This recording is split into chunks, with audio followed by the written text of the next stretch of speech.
610조 외화 빚을 진 기업들과 은행이 고환율 공포에 시달리고 있다. 이게 무슨 말이냐면 우리나라는 대외적인 경제 거래가 많기 때문에 개인은 굳이 그럴 필요가 없지만은 우리나라도 심지어 외국 여행 자주 다니는 사람들은 환율을 그때그때 안 하고 일정 부분 달러를 그냥 아예 그냥 갖고 있다가 필요하면 그냥 그 달러 쓰고, 그 다음에 누가 신혼여행 간다 그러면 그 달러에서 그냥 달러로 이렇게 선물이랄까 축의금조로 이렇게 주고 그런 사람도 많죠. 근데 기업쯤이 되면은 그 단위가 좀 커집니다. 그래서 쟁여놓는 돈이 있어요. 비상금으로 좀 쟁여놔야 되는데, 비상금을 쟁여놓는 게 일단 기본적으로 달러를 만약에 장롱에 좀 갖고 있다 그러면은 뭐 사실 뭐 사람에 따라서 택도 없이 많은 금액을 갖고 있는 것도 있지만은 제 주변에 있는 상식적인 사람들은 그래봤자 뭐 얼마 안 돼요. 뭐 근데 어쨌거나 딱 논리적으로는 그게 장롱 속에 있으면은 일단 이자 수익은 포기하는 거예요. 그 정도의 기회비용 정도만 있는 것인데, 기업이나 은행 정도가 되면은 이걸 되게 빚으로 그러면 이거는 기회비용 정도가 아니라 이자 비용이 나가게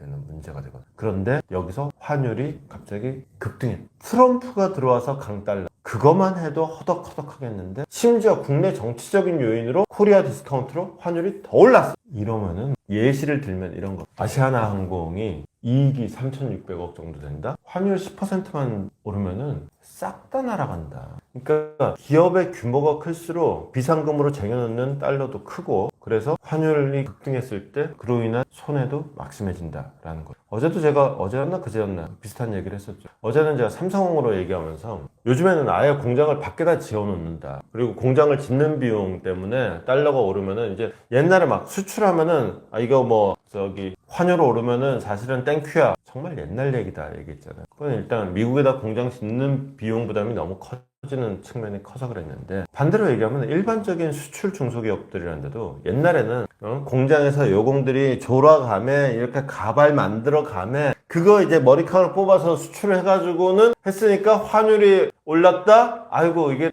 옛날에는 100원에 팔던 거 이제 200원 받으니까 신났어. 이렇게 되는 건데, 그게 아니라 지금은 외국에서 원자재 사다가 재가공해서 수출을 하다 보니 환율이 오른다 그러면 원자재를 사오는 값이 비싼 거예요. 그러니 남는 게 비싸게 사서 팔아봤자 뭐가 남냐. 그러니까 남는 건 없는데, 그러니까 그 환율이 오른다고 했을 때 이익은 없다. 오히려 부담만 커지고 있다. 수출 제조사들은 비명을 지르고 있다라는 얘기가 되는 거죠. 그러다 보면 기업들의 외화 부채가 커지고, 우리가 그 얘기까지는 함부로 입에 올리면 안 되는데, 우리가 IMF 때도 사실은 단기 외채가 문제예요.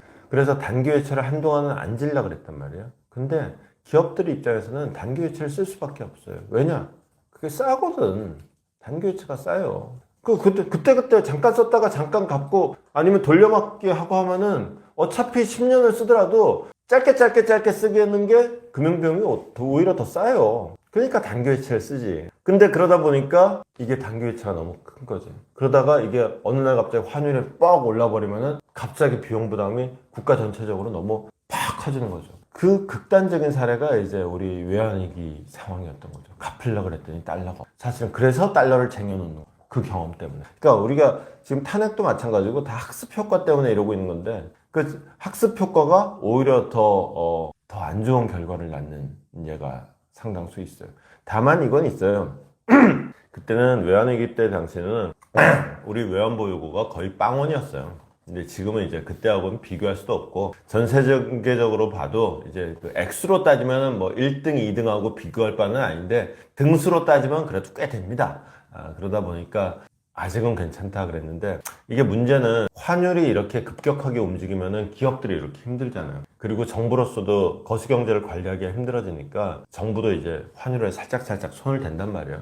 그래서 처음에는 진짜 이렇게 손 안 대고 코 풀라고 말로 몇 마디 합니다. 근데 그거 갖고는 약발이 이제 먹힐 단계가 아니에요. 이제 지금 대통령이 지금 이렇게 난리치고 있는데 지금 최상목 부총리가 한마디 한다고 이게 시장에서 말빨이 먹히겠어요. 그러니까 이럴 때는 실력 행사밖에 없죠. 이게 금융시장에서 실력 행사라는 게 뭐겠어요? 결국은 달러가 오른다, 환율이 오른다. 그 말인 즉슨 달러 값이 오른다잖아요. 환율이라는 게 돈 값이잖아요. 달러 값이잖아요. 그러면은 달러 값이 오른다. 수요 공급 원칙 똑같아요. 달러를 더 많이 내놓으면 달러 값이 떨어지겠지. 그 말인 즉슨 정부가 갖고 있던 달러를 시장에 내다 파는 거지. 그런 식으로 시장에 내다 팔면은 우리 외환보유고가 얼마야 그러고 있다가 그러고 한 일주일 있다가 얼마야 그러면은 아니 그게 말은 못하겠고 이렇게 나오는 거예요. 왜냐면 그 일주일 새에 꽤나 많이 꼬라박아. 외환시장이 일반적인 상태에서는 그렇게 한동안 쫙 썼다가 그 다음에 다시 쫙 또 다시 사들여요. 요걸 반복하다 보니까 어느 정도 수준을 유지하는 건데 이런 요즘 같은 시국이 계속 이어지면은 계속 갖다 꼬라박는 거예요. 그러다가 어느 순간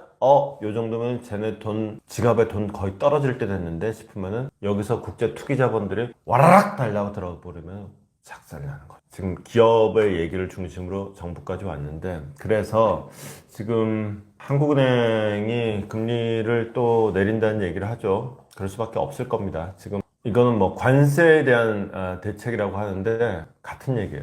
트럼프 관세 폭탄에 대비하는 의미에서 유럽도 기준금리를 낮추고요. 그 다음에 중국은 내수경기 부양. 기준금리를 낮춘다와 돈을 덮은다는 방법의 차이는 있지만은 같은 얘기예요. 우리로서도 마찬가지예요. 돈을 더 풀어야 되고 기준금리를 낮춰야 되는 상황인 게 이거는 트럼프의 관세뿐만이 아니라 우리도 똑같은 상황이에요. 가뜩이나 내수경기 침체돼서 재정 확장 필요하다고 했었고 금리 인하도 필요하다고 했었어요. 부동산이 걱정이다 그랬는데 오늘 시작할 때 말씀드렸었죠. 이제 심지어 시국의 집값도 눌렸다 얘기까지 나와요. 이제 부동산 걱정은 살짝 접어두고 이젠 내수경기 부양에 적극 나서야 될 때. 다만 문제는 이번에 이제 정부 재정이 오히려 감액으로 통과됐죠. 이걸 뭐 감액으로 통과시킨 민주당을 욕한다. 욕하기 쉽죠. 근데 욕한다고 달라지는 거 없습니다. 그 욕 백날 해봤자 민주당 안 합니다. 자기들이 집권하면 그때 가서 추경할 겁니다. 그걸 뭐 답답하다고 욕할 게 문제가 아니라 일단 한국은행이 금리를 더 내려야겠죠. 어쩌면은 좀 많이 내려야 될지도 모릅니다. 그냥 0.25%씩. 이창용 총재의 스타일로 봐서는 신중하게 움직일 거예요.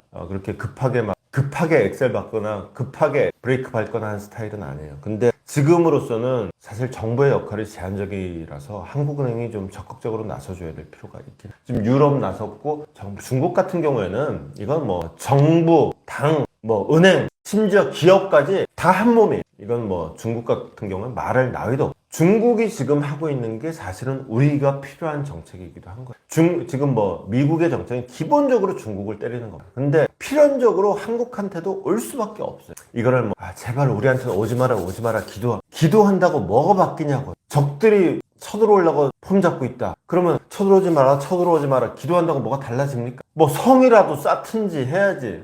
화살이라도 만들든지 해야지. 우리로서 지금 성을 쌓을 수 있는 거 금리라도 내리고 그 다음에 정부의 역할이 좀 제한적이긴 한데 하루빨리 추경해야 됩니다. 민주당도 수권 정당이 되려고 그러면 이거 누더기 정부 받아서 어떡할 건데요. 국민들 삶이 다 망가진 다음에 집권만 하면 뭐 할 건데요. 추경 빨리 해야 됩니다. 그렇게 해서 정부는 돈을 풀고 지금 중국이 뭘 하나 좀 유심히 봐야 돼요.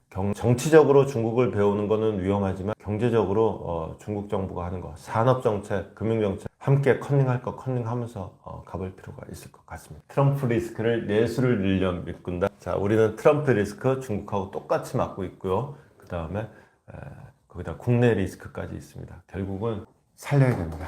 일단 소비 진작부터 해가지고 다시 살려놓지 않으면은 이 파장이 더 커질 거예요.